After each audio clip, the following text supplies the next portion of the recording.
Some major news related to the Fox News Dominion lawsuit. If you're not caught up, we learned recently that according to documents revealed in the lawsuit, the chairman of News Corp, Rupert Murdoch, had reportedly given confidential Biden campaign information to the Trump campaign in 2020 through Jared Kushner.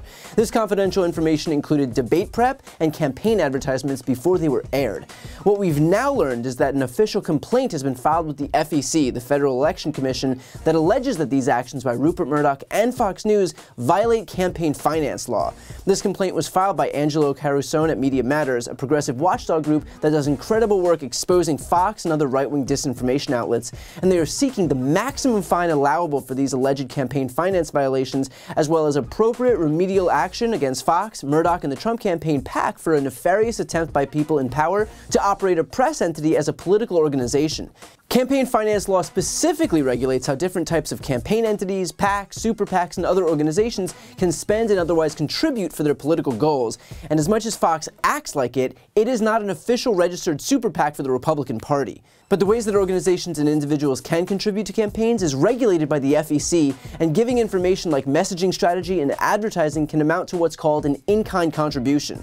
So not only is what Rupert Murdoch and Fox did deeply unethical, it's also likely illegal. Now, there are exceptions to these contribution rules when it comes to journalists, but let's be clear here, Fox secretly funneling confidential Biden campaign strategy information to the Trump campaign is the opposite of journalism, and this is not Rupert Murdoch acting as a press entity, and Media Matters' complaint here makes that abundantly clear. Quote, "This distribution is diametrically opposed to Fox Corporation's regular press activity, broadcasting news programming through television and radio outlets and online publications. Murdoch's secret conveyance of the Biden advertisement is even less like press activity than a cable casting company sending campaign flyers in its bills, and neither can be protected by the press exemption." In other words, does Fox regularly broadcast their news and commentary with the goal of helping Trump and Republicans? Of course.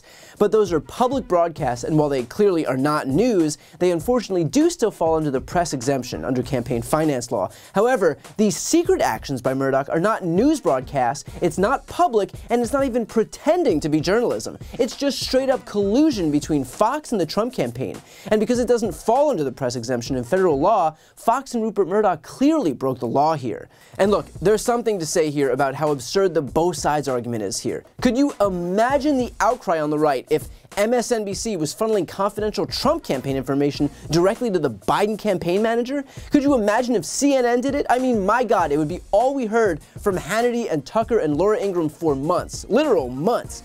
And yet, ironically, not a single Fox host has managed to speak about this story on air. Guess they just haven't found the time between the very important issues of M&Ms and Mr. Potato Head. I mean, think about it. We're constantly told that networks like MSNBC are just the mirror image of Fox, but that couldn't be further from the truth. The fact is that the two sides are not the same. The right-wing media ecosystem has no sense of ethics, no desire to hold themselves accountable, no attempts to actually perform journalism. It is literally just a campaign arm of Trump and the Republican Party. And in this particular instance, only thanks to discovery in the Dominion lawsuit, we got a minor peek into how far they're willing to go to work directly with each other, even if it's in direct violation of the law. And this is just one instance where they got caught. Imagine how much we don't know when they're not contending with a $1.6 billion lawsuit. Meanwhile, compare that to the media on the supposed left, like the New York Times and CNN, the one-stop shops for headlines like Democrats in disarray, Democrats in trouble, Democrats poised to fail, and on and on. The mainstream media constantly bends over backwards to avoid any perception that they're left-wing, that they spend so much time making up bullshit double standards to attack Democrats when the clear and present threat to democracy is staring right in front of us in the form of the MAGA wing of the Republican Party and their enablers in right-wing media. Just imagine if Fox News were constantly worried about seeming bias for Republicans.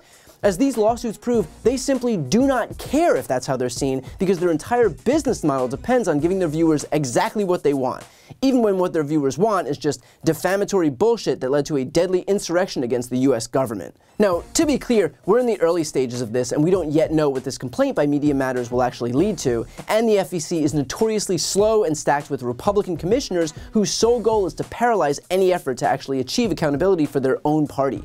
But this is a fantastic first step thanks to Media Matters that could lead to another major defeat for Fox. And in fact, here's Glenn Kirshner during a recent episode of The Legal Breakdown on my YouTube channel that we recorded before the Media Matters lawsuit, when even he seemed bullish on the idea that this could be considered an illegal in-kind contribution to the Trump campaign. So Glenn, we have a lot of reporting about the Dominion lawsuit against Fox News, but there's one bit that I want to focus on here. According to the filing, Rupert Murdoch gave Jared Kushner confidential information about Biden's election ads that hadn't been seen by anybody else. I've read from various folks that this could be considered an illegal in-kind contribution to Trump's campaign. Is it? It could be. I think it definitely warrants opening a couple of different kinds of investigations. Now, the Federal Election Commission, which was created back in the early 70s, has exclusive jurisdiction over civil investigations and civil matters concerning potential campaign finance violations. And you're exactly right. An in-kind contribution, meaning goods, services, valuable information, not just giving money to a candidate. Those can certainly violate campaign finance regulations and, more importantly, campaign finance laws. So whereas the FEC can enforce its regulations civilly, it really does take the Department of Justice to go after criminal campaign finance violations. But boy, based on the reporting in the Dominion suit, it feels like there's enough to open an investigation. I should note, too, that I'll be interviewing the president and CEO of Media Matters, Angelo Carusone, this week to discuss this lawsuit and another major initiative against Fox News. We already know that Fox is largely immune to boycotts because the revenue doesn't come from ads, it comes from carriage fees.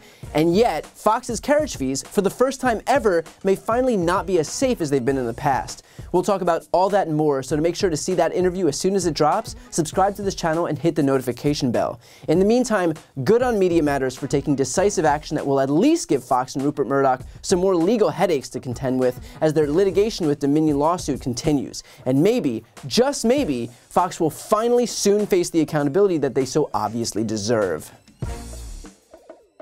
Before you go, if you enjoyed this video and want to see more, please make sure to subscribe to my channel. You can click the thumbnail right here on this screen. And if you want to support my work even further, the best way is to subscribe to my podcast, No Lie with Brian Tyler Cohen. There you can check out my interviews with major players in the world of politics, including President Biden, Vice President Kamala Harris, Pete Buttigieg, Elizabeth Warren, Katie Porter, Jamie Raskin, and so many more. Plus other interviews that live exclusively on the podcast. That link is also right here on this screen, or just search No Lie with Brian Tyler Cohen wherever you listen to podcasts.